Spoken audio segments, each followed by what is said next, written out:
Música que viene de origen alemán, aunque habla con Moncherim y Ragazza y toca todos los idiomas y van a entender por qué. Está bueno que toquen todos los idiomas, pero nos queremos ir a un ejemplo que está pasando a día de hoy en Alemania para explicar algo de lo que se habla mucho en América Latina y en el mundo, que son las famosas coaliciones, los Frente Amplios. Esto de juntarse un montón de siglas, una suerte de cambalache, ¿no? De partidos, a veces de ideas, porque ni siquiera tienen proximidad ideológica entre sí, y que van a veces a las elecciones conjuntamente o que a veces van a la política después de perder unas elecciones y se juntan, se mezclan. A veces se mezclan en los congresos porque son elecciones parlamentarias, a veces se mezclan en las segundas vueltas y a veces se mezclan inclusive sin que haya segunda vuelta hasta después de segunda vuelta. Nos parece un tema interesante, un tema que lo ha vivido la Argentina, lo ha vivido México. ¿Se acuerdan el cambalache de sigla PRI, PAN, PRD en México, ¿no? Que no le dio mucho, la efectividad fue baja. Pero ¿se acuerdan cómo fueron creando plataformas electorales? Bueno, a día de hoy, los perdedores, a ver si lo explico bien y Lean me ayuda. Lean, los perdedores en Alemania van a ser cogobierno en Alemania, ¿lo estoy diciendo bien? Sí, Alfredo, es histórico esto porque la socialdemocracia, que fueron los grandes perdedores de las últimas elecciones, hicieron su peor resultado desde la República de Weimar. Van a formar parte finalmente del gobierno de Friedrich Merz, que fue quien se impuso en las últimas elecciones, la CDU, el partido de Angela Merkel, pero en una versión bastante más derechizada que antes. Finalmente desestimó la idea de formar una coalición con Alternativa por Alemania, aunque veremos cómo se comportan en el Congreso y van a sumar a su gobierno a la socialdemocracia, un poco reeditando esa alianza que tuvieron durante los tiempos de Merkel, que hoy por hoy, si comparamos los tiempos de Merkel con los actuales en Alemania, ya podríamos hablar de una progresista Merkel, ¿no? Porque además el sector conservador, para que no apareciera la ultraderecha, se hizo el de ultraderecha, ¿no? Algo que está pasando en Chile Exactamente, claro. prácticamente a día de hoy, ¿no? Retomaron la agenda, que es la agenda de la inmigración, ¿no? De endurecer las políticas migratorias que la propia CDU había flexibilizado en los tiempos de Angela Merkel, ¿no? Paradójico. Es interesante esto, digo, porque, claro, se da una elección, alguien vota a los socialistas porque son entre comillas, contrarios a los conservadores y terminan las elecciones y se encuentran cogobernando, pero además con carteras importantísimas. No es que le dan ¿no? un ministerio marginal para... No, no, no, no, no. Las finanzas del país, digo, Sí, van a sí, estar sí. a ese nivel. Negociaron su precio bastante alto y Alfredo, recordemos que las finanzas de Alemania en estos momentos es un tema, es un fierro caliente, ¿no? Porque es un país que está en crisis, en una crisis industrial sin precedentes, una crisis también producto por que básicamente Estados Unidos admitió hace poco que voló el gasoducto Nord Stream y nada, una crisis energética muy grande. Vamos a ver cómo la socialdemocracia afronta este nuevo gobierno después de haber hecho el peor resultado de casi de su historia moderna. No, y fijaros que, evidentemente esto empieza a ser ya una suerte de praxis habitual en la democracia alemana. Ya hubo una gran coalición, ya hubo la llamada semáforo que juntaron otras facciones. Ahí eran los liberales, los verdes y el Partido Socialdemócrata, salió mal y ahora vuelven la coalición. Esto se intentó en España no fue el lugar, de hecho se habló muchas veces del PSOE y el PP o incluso con Ciudadanos, que fue un partido que ahora no existe, pero que era la derecha nueva en España y no se terminó de fraguar, aunque estuvieron a punto. O sea, es una praxis para pensar mucho, no solo en Europa, sino donde ya desapareció el bipartidismo, que es donde deberíamos de ponerle mucho foco. Países, en la mayoría de los países donde desapareció el bipartidismo como gran espacio articulador de la política, donde suman el 70-80%, no, eso cada vez quedan menos, y a partir de ahí empezamos a hablar de frentes amplios y de coaliciones, y hay muchísimos casos, ¿no, Lean? Sí, Alfredo, según el último informe del CIDOB de Barcelona de abril de este año, de los países de la Unión Europea y ampliado a Europa en general, solamente el 85% tienen un gobierno, perdón, solamente un 15% tiene un gobierno de un solo partido y un 85% tienen gobierno de coalición. Es decir, es una constante en todo el continente, casi Alfredo, de los países de Europa, Es un dato solamente Grecia. fortísimo ese, Lean. Es un dato para toda Sí. Europa. O sea, lo que digo es que empieza a normalizarse, ¿no? La figura de juntarse ante la fragmentación. No estoy valorándolo, estamos planteando la complejidad, ¿no? Porque es complejo cuando te juntas con un partido que no es el tuyo. Cuando te tienes que juntar con filas que a veces piensan incluso en matices que son políticas de Estado. Porque te toca gobernar y te toca definir qué haces con el tema medioambiental, qué haces con la migración. Ese dato, prácticamente 1 de cada 10 solo es puro, por decir de alguna manera, es un dato muy fuerte, ¿no? Sí, es un dato que habla de la realidad actual de una Europa realmente fragmentada en lo político y de los países europeos, solamente Grecia, Noruega, Reino Unido, Turquía, Albania, Ucrania y Malta tienen gobiernos de un solo partido político. Fíjate, Alfredo, que mencioné varios países que no están en la Unión Europea, por ejemplo, Reino Unido y Turquía, ¿no?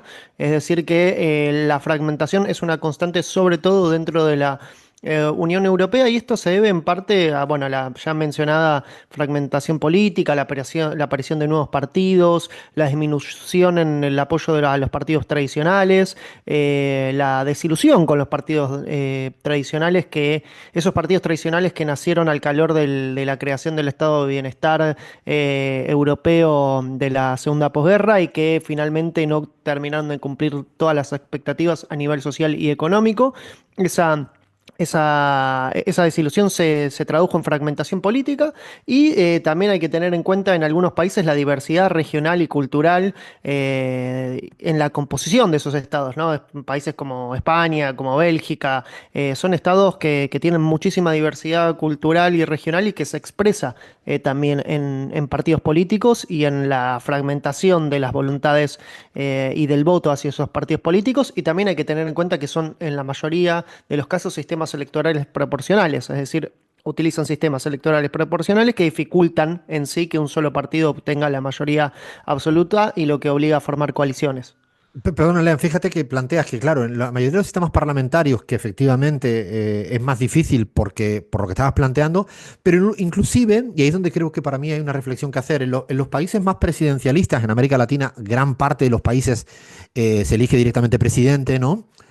Hoy en día, con la figura de la segunda vuelta, que también es mayoritaria como instrumento para dirimir quién es el presidente, hay excepciones, como el caso de Paraguay, ¿no? Por poner uno que es notable, ¿no? O el caso mexicano, creo que también no tiene segunda vuelta. Estoy hablando de memoria ahora, creo que tampoco tiene segunda vuelta. Lo que quiero decir es que en los países donde hay segunda vuelta, hay unas reglas electorales que te establece un 40% con diferencial de 10, 45 diferencial de 10, llega a 50 en primera, lo que hacen es que al final también se dan grandes frentes en la segunda vuelta. En esa instancia se esperan a tener una suerte de cuoteo de cuánto tengo, ¿no? Cuánto saqué incluso en la Asamblea, en el Poder Legislativo o en primera vuelta, y a partir de ahí empiezan. Es decir, en América Latina este fenómeno comienza a ser significativo, ¿no, Lean?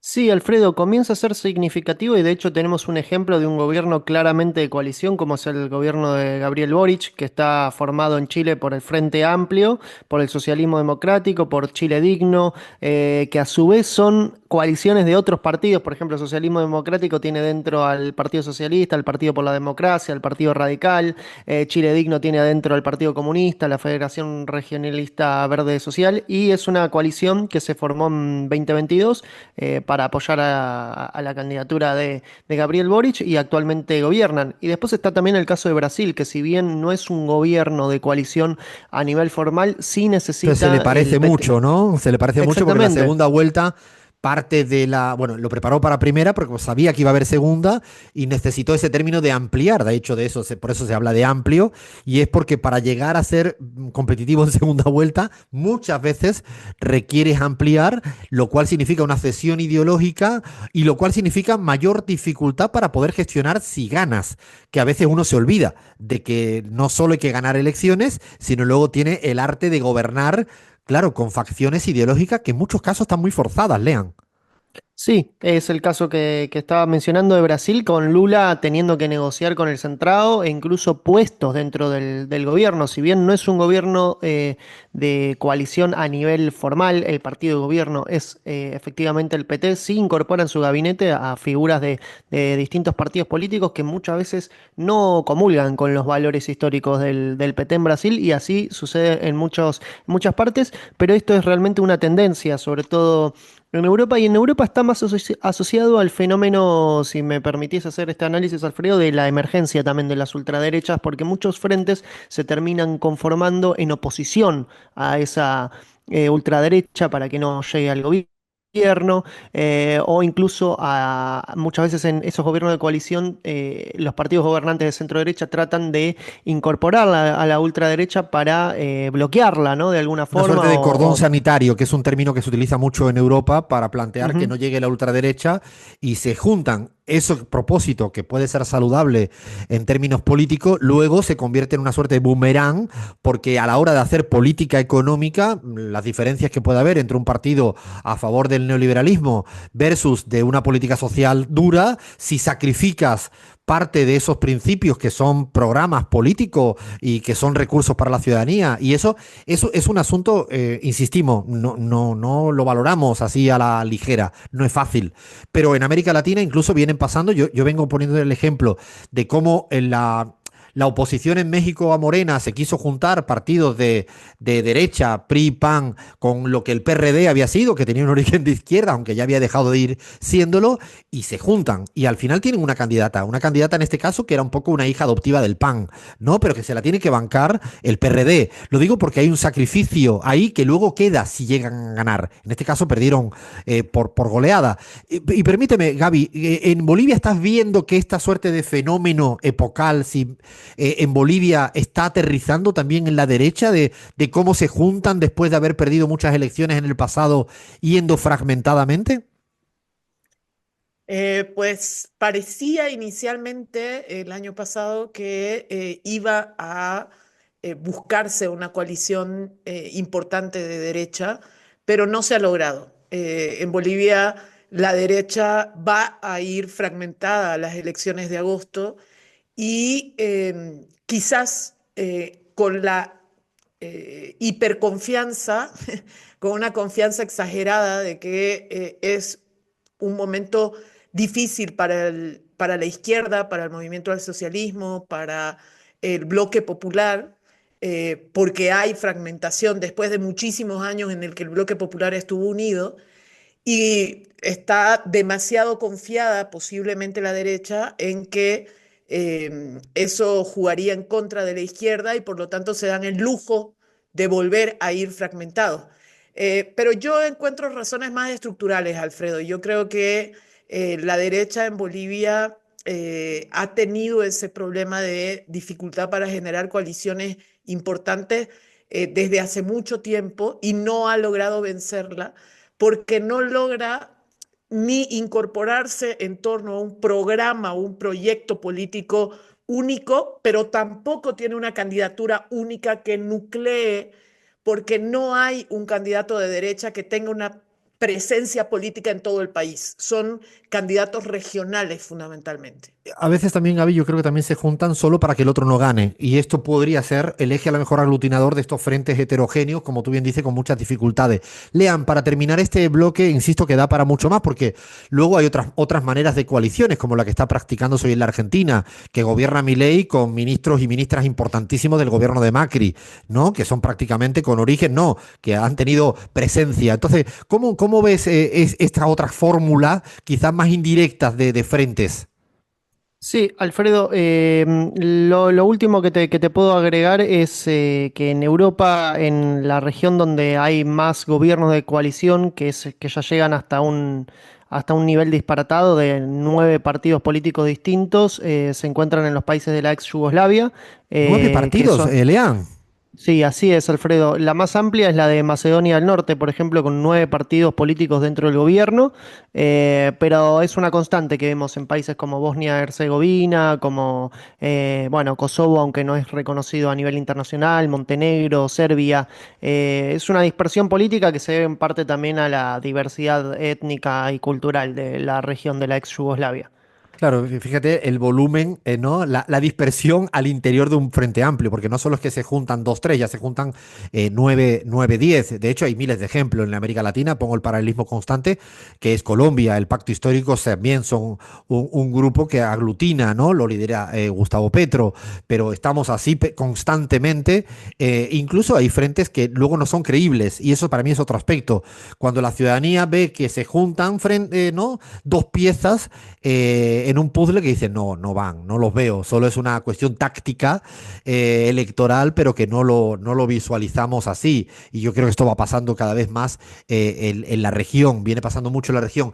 Yo creo que las reglas de la democracia liberal condicionan mucho la constitución de este tipo de frentes, ¿no? Y es para repensarlo, si es una operación táctica, pero muy vacío en términos de discusión estratégica, y ahí es donde yo creo que luego tienen patitas muy cortas, dicho como lo diría mi abuela, con patitas muy cortas este tipo de frentes que vieron lo que fue el frente no el frente de todos, ¿no? Lean, digo, se me viene a la cabeza, Sí, sí, no, sí. no fue Donde no exitoso, había que un programa digamos. de gobierno. No Exacto. había directamente un programa de gobierno en común. No, sí, Se sí, sí. juntaron para Eh, que no ganara el macrismo y en cambio, pues después le costó gobernar porque no discutieron programa en este terreno. Para cerrar, Lean, ¿quieres añadir algo más?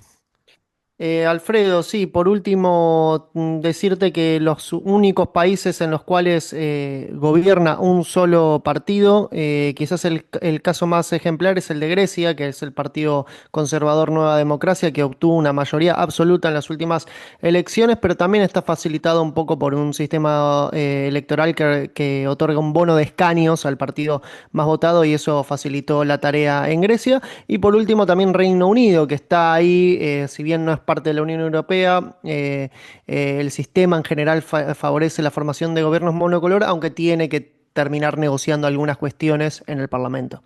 Pues ya ven que el tema de coaliciones y de frente es un tema en serio para tratar en política y hay ejemplos acá y allá. Seguimos en la pizarra.